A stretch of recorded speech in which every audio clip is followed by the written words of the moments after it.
परवीन बॉबी 80 और 90 के दशक की वो एक्ट्रेस थी जिन्होंने अपनी एक्टिंग के बलबूते पर अपनी एक अलग पहचान बनाई, जिनकी खूबसूरती पर हर कोई फिदा था, जिनके लाखों चाहने वाले थे। उस दौर में उनकी एक झलक देखने के लिए लोग मर मिटते थे। उन्हें देखने के लिए कभी सिनेमा घरों में लंबी कतार लग जाती थी। हालांकि इतनी ऊंचाइयों पर पहुंचने के बाद साल 2005 में परवीन बॉबी का निधन हो गया। इस चकाचौंध की दुनिया में परवीन बॉबी एक बड़ा नाम थी, जिनकी कैमरे की इस चमक धमक के पीछे एक अलग ही दुनिया बसती थी, जिसकी बानगी परवीन बॉबी की मौत से पहले और बाद में देखने को मिली। बताते चले कि जिस एक्ट्रेस के लाखों दीवाने थे, जिसके लिए लोग जान तक देने को तैयार थे, वो ही परवीन बॉबी एकदम अकेली थी।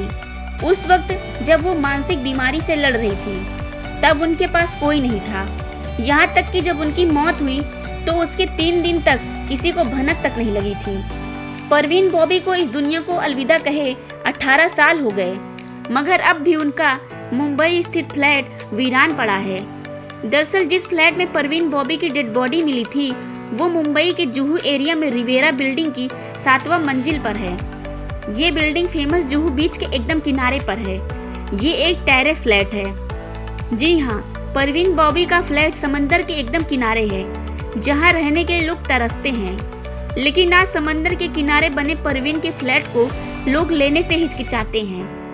18 साल बाद भी आज ना तो इसका कोई खरीदार मिल रहा है और ना ही कोई इसे रेंट पर लेने को तैयार है। सूत्रों की माने तो ये फ्लैट ना सिर्फ बेचने के लिए है, बल्कि किराए के लिए भी उपलब्ध है। इसे 15 करोड़ रुपए में बेचा जा रहा है। अगर किसी को किराए पर लेना है तो हर महीने का 4 लाख रुपए रेंट देना होगा। वहीं खबरों की माने तो जितेंद्र को ब्रोकर्स के साथ कोऑर्डिनेट करने वाला कहा जाता है। हालांकि अभी तक ये क्लियर नहीं हुआ है कि वो फ्लैट का मालिक है या नहीं, क्योंकि बिल्डिंग की लॉबी में नेम प्लेट पर अभी भी परवीन बॉबी का नाम है, जबकि दूसरी ओर फ्लैट के दरवाजे पर परवीन बॉबी चैरिटेबल ट्रस्ट लिखा है। वहीं सूत्रों की माने तो जो लोग वहां फ्लैट देखने के लिए आते हैं, वे इस बात से अनजान होते हैं कि उन्हें परवीन बॉबी के फ्लैट में लाया जा रहा है।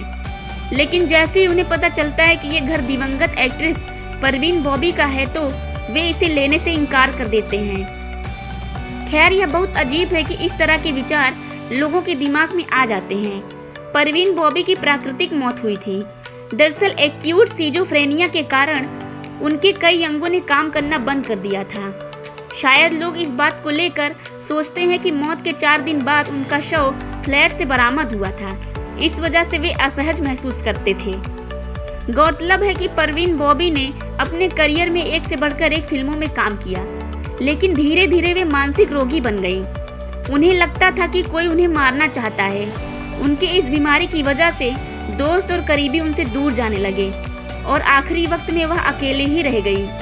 बताया जाता है कि परवीन डायबिटीज और पैर की बीमारी गैंग्रीन से पीड़ित थी, जिसकी वजह से उनकी किडनी और शरीर के कई अंगों ने काम करना बंद कर दिया था। इसकी वजह से उनकी मौत हुई थी, लेकिन मौत के बाद 3 दिन तक उनकी लाश फ्लैट में ही सड़ती रही। उनके फ्लैट के बाहर दूध और न्यूज़पेपर इकट्ठा होता देख पड़ोसियों को किसी अनहोनी की आशंका हुई। जब दरवाजा खुला तब सच सामने आया। जी हाँ, इसके बाद उनके फ्लैट का ताला खोला गया और एक्ट्रेस की बॉडी को वहां से रिकवर किया गया।